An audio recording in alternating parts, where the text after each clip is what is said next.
संस्कृत का एक पूरा श्लोक है, अहिंसा परमो धर्म, धर्म हिंसा तथैव च। ये पूरा श्लोक है जिसमें से अहिंसा परमो धर्म ही लोगों को याद रहा, बाकी का छूट गया। लेकिन अभी का सीन ऐसा है कि कोई भी देश, जियोपॉलिटिक्स में भी कोई भी देश आपको तभी सम्मान देगा, आपकी तभी सुनेगा जब आपके पास ताकत होगी और उस ताकत का आप प्रदर्शन करोगे। और यही हुआ सांग्रीला डायलॉग में। जापान और भारत दोनों ने खुलकर अपनी ताकत दिखाई है। जानेंगे सांग्रीला डायलॉग में ऐसा क्या हुआ और चाइना के पत्रकार क्यों पीछे पड़े थे। जापान ने सांग्रीला डायलॉग प्लेटफॉर्म से भारत के नाम एक बड़ा संदेश दिया है। वहीं भारत ने भी इस डायलॉग में एक बड़ा खुलासा किया है। चाइना को टेंशन दे दिया है जापान और भारत ने। जानेंगे जियोपॉलिटिक्स में क्या कुछ चल रहा है। हमेशा की तरह जानने को मिलेगा बहुत कुछ, इसलिए वीडियो को अंत तक जरूर देखें। एक चीज देखने को मिली सांग्रीला डायलॉग के दौरान, और वो चीज क्या थी, ऐसा लगता है जैसे चाइना ने ग्लोबल टाइम्स को समझा कर भेजा था कि जितने भी वहाँ पे जापानीज हैं या फिर फिलीपींस के हैं, उन लोगों से बड़े तीखे तीखे सवाल करो, यहाँ तक कि अमेरिका, भारत, इन सब से तीखे सवाल करो। और ऐसा कई मौका देखने को मिला और कई चीजों में ऐसा देखने को मिला जैसे कि जबरदस्ती वाले प्रश्न ये करने शुरू कर रहे थे। स्क्रीन पर ग्लोबल टाइम्स का एक स्क्रीनशॉट देखिए और यहाँ पर देखने को मिल रहा है कि फिलीपींस के डिफेंस सेक्रेटरी घूम कर देख रहे हैं। दरअसल हुआ क्या, ये अभी जगह पे पहुंचे भी नहीं थे कि पत्रकारों ने उलझना शुरू कर दिया, पूछना शुरू कर दिया, हमारे क्वेश्चन का आंसर दो, हमारे क्वेश्चन का आंसर दो। और ये गजब की बात है। गजब की बात इसलिए है कि फिलीपींस को रोज डराने धमकाने का काम अगर किसी का है वो चाइना का है। अगर आप अखबार उठाकर देखें तो बार बार फिलीपींस के पानी में कथित तौर पर चाइना जाता है, उसे परेशान करता है, इस तरीके के आरोप लगते हैं। लेकिन यहाँ पर इनके पत्रकार वुल्फ वॉरियर डिप्लोमेसी का इस्तेमाल कर रहे हैं कि भाई तुम्हें बातों से ही इतना डरा देंगे कि बोलने में तुम्हें दिक्कत होने लगेगी। और ऐसा सीन सिर्फ फिलीपींस के साथ नहीं हुआ, ऐसा सीन जापानीज गवर्नमेंट के प्रतिनिधि के साथ भी हुआ। जापान के डिफेंस मिनिस्टर शिनिजिरो कोजुमी के साथ भी यही चीज देखने को मिला। कोजुमी के साथ तो सीधे सवाल कर दिया चाइना के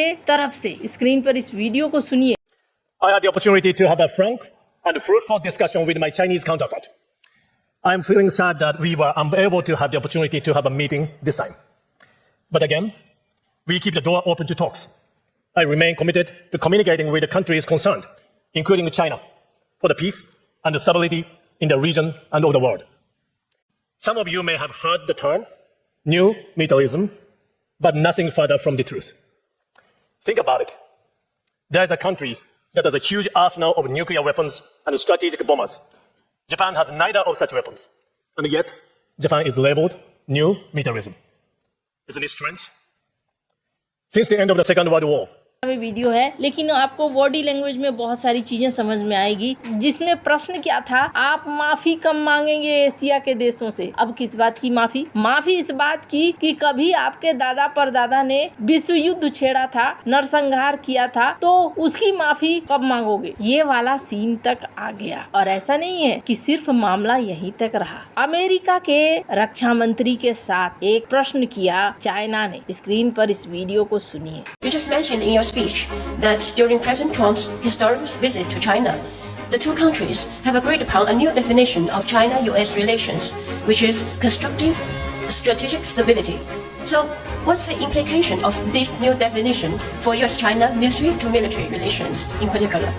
As a head of the War Department, how would you implement the consensus reached by the two heads of states in real tangible steps, rather than peacocking? And I think I was there when the conversations were had about constructive strategic stability. I think that was a great framing from both leaders. I think there is a mutual respect, a recognition of capabilities and power, and how that could be most usefully leveraged in the world today with both powers. यहाँ पर ये कहते हैं कि आपके राष्ट्रपति गए थे हमारे यहाँ, बातचीत हुई और कहा गया कि हम स्ट्रेटजिक तौर पर एक दूसरे के साथ अच्छे रिश्ते रखेंगे। तो आप ये अच्छा रिश्ता रखेंगे कैसे?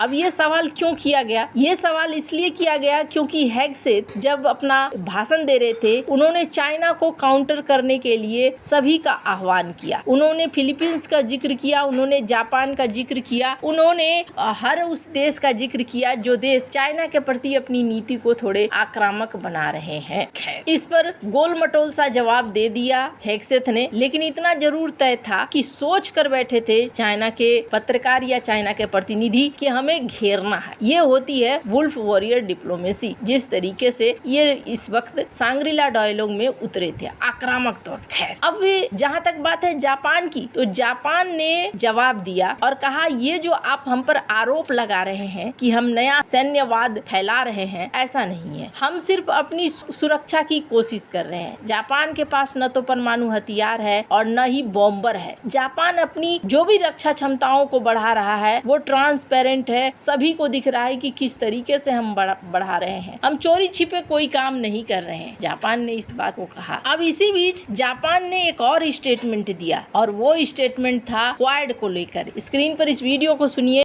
To me about Quad. Thank you very much for your question. Recently, Japan's Foreign Minister Motegi visited India to have a Quad meeting with foreign ministers. It would be great if we can have that among defense ministers too. Defense cooperation could be area we can work together. So, if a diet schedule allows, it'd be great if I can visit India to have that kind of dialogue. So I want to energize Quad to the next step. जहां Japan के defence minister कहते हैं कि मैं defence minister की meeting के लिए जाना चाहूंगा भारत और जापान के बीच में इस वक्त बहुत कुछ चल रहा है। हालांकि इसी सांग्रीला डायलॉग में भारत ने जो कहा वो बिल्कुल पसंद नहीं आएगा। क्यों नहीं पसंद आएगा, इस वीडियो को सुनिए। You asked a question, a very specific question about the BrahMos missile and potential buyers in this region. As was mentioned, Philippines was the first buyer. So, I mean, you asked that question in the context of the concept of trusted interdependence. So, obviously, any country will sell its more advanced weapons and platforms to countries which are friendly foreign countries. Obviously, you wouldn't sell it to an adversary or someone who can give it to an adversary.